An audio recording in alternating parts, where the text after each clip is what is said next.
Saling bunuh-bunuhan. PM dan Menhan Israel bertikai hebat soal Iran.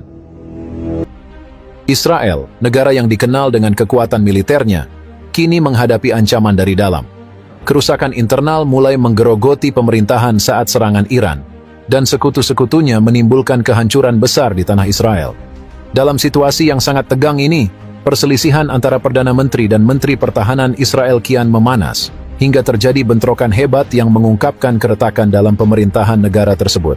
Serangan besar-besaran yang dilancarkan oleh Iran, didukung oleh Hizbullah dan Houthi, telah memporak-porandakan infrastruktur vital di Israel. Tel Aviv, kota yang menjadi pusat pemerintahan dan ekonomi Israel, dihujani rudal yang menimbulkan kerusakan parah. Dalam hitungan jam, serangan tersebut telah mengubah Tel Aviv dari kota yang ramai menjadi reruntuhan. Kejadian ini menimbulkan kepanikan di kalangan pejabat tinggi Israel, termasuk Perdana Menteri dan Menteri Pertahanan. Di tengah kehancuran yang terjadi, muncul perbedaan pandangan yang tajam antara PM dan Menhan Israel.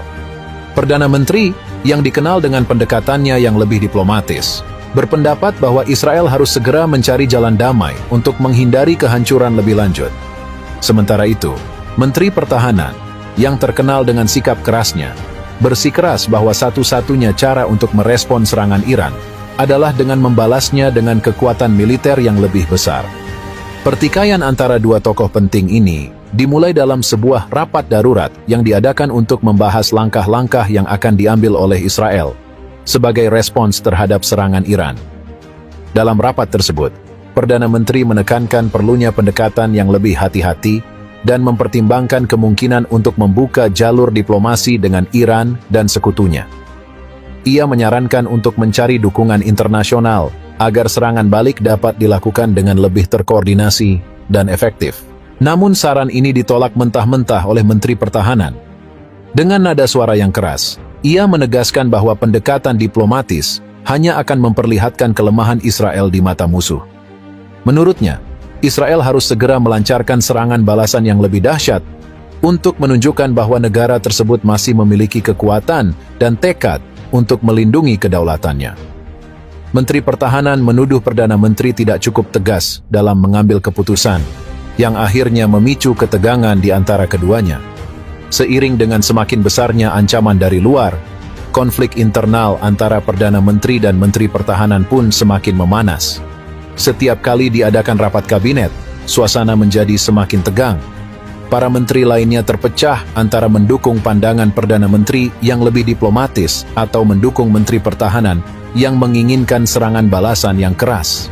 Media Israel juga tidak tinggal diam dalam memantau perkembangan ini. Laporan-laporan yang bocor dari rapat kabinet menunjukkan betapa seriusnya pertikaian di antara kedua pemimpin tersebut. Publik mulai melihat adanya keretakan dalam pemerintahan yang seharusnya menjadi pusat kekuatan Israel dalam menghadapi ancaman dari Iran dan sekutunya. Dalam salah satu rapat kabinet yang berlangsung hingga larut malam, pertikaian antara Perdana Menteri dan Menteri Pertahanan mencapai puncaknya.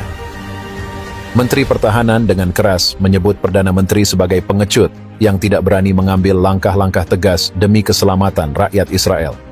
Ia menuduh Perdana Menteri tidak memiliki nyali untuk memimpin negara dalam situasi krisis. Tudingan ini membuat Perdana Menteri naik pitam dan balas menyebut Menteri Pertahanan sebagai pembunuh tanpa hati nurani yang hanya mementingkan kekerasan tanpa memikirkan dampak jangka panjangnya. Pertikaian hebat antara Perdana Menteri dan Menteri Pertahanan ini segera merembet ke seluruh pemerintahan Israel. Para menteri dan pejabat tinggi lainnya mulai menunjukkan tanda-tanda keberpihakan yang semakin memperdalam perpecahan. Bahkan, beberapa jenderal militer yang sebelumnya setia kepada Menteri Pertahanan mulai meragukan kebijakannya, mengingat betapa besar korban jiwa yang telah jatuh di pihak Israel akibat serangan Iran. Ketegangan yang terus meningkat ini juga berdampak langsung pada moral pasukan militer Israel. Mereka yang berada di garis depan mulai kehilangan kepercayaan pada kepemimpinan mereka. Dalam situasi yang semakin kacau, koordinasi militer menjadi berantakan dan banyak operasi yang gagal mencapai tujuannya karena kurangnya arahan yang jelas dari atas. Pasukan Israel, yang biasanya dikenal sebagai salah satu yang terkuat di dunia, kini terpuruk dalam ketidakpastian akibat perselisihan di tingkat pimpinan. Di sisi lain, Iran dan sekutu-sekutunya semakin memanfaatkan situasi ini. Dengan melihat keretakan dalam pemerintahan Israel, mereka melancarkan serangan yang lebih intensif, menargetkan titik-titik strategis di seluruh Israel. Kegagalan Israel dalam merespons serangan ini dengan efektif semakin memperparah situasi, dan rakyat Israel pun mulai kehilangan kepercayaan pada pemerintahan mereka sendiri. Jika pertikaian ini terus berlanjut, Israel akan menghadapi risiko yang sangat besar. Tanpa kepemimpinan yang solid, negara tersebut tidak akan mampu menghadapi ancaman dari Iran dan sekutunya dengan efektif. Krisis kepercayaan publik yang semakin dalam juga dapat mengarah pada kerusuhan sosial yang lebih besar, yang pada akhirnya dapat melemahkan posisi Israel di kancah internasional. Selain itu, perpecahan di dalam pemerintahan juga dapat membuka peluang bagi musuh-musuh Israel untuk memanfaatkan situasi ini. Iran dan sekutu-sekutunya sudah menunjukkan bahwa mereka tidak akan ragu untuk terus menekan Israel di tengah krisis internal ini. Jika Israel tidak segera menemukan solusi untuk mengatasi konflik internal ini, maka negara tersebut berisiko mengalami keruntuhan yang lebih besar di masa depan. Krisis internal yang melanda Israel saat ini menjadi cerminan betapa rapuhnya sebuah negara, bahkan negara yang dikenal kuat sekalipun, ketika kepemimpinan di tingkat atas terpecah.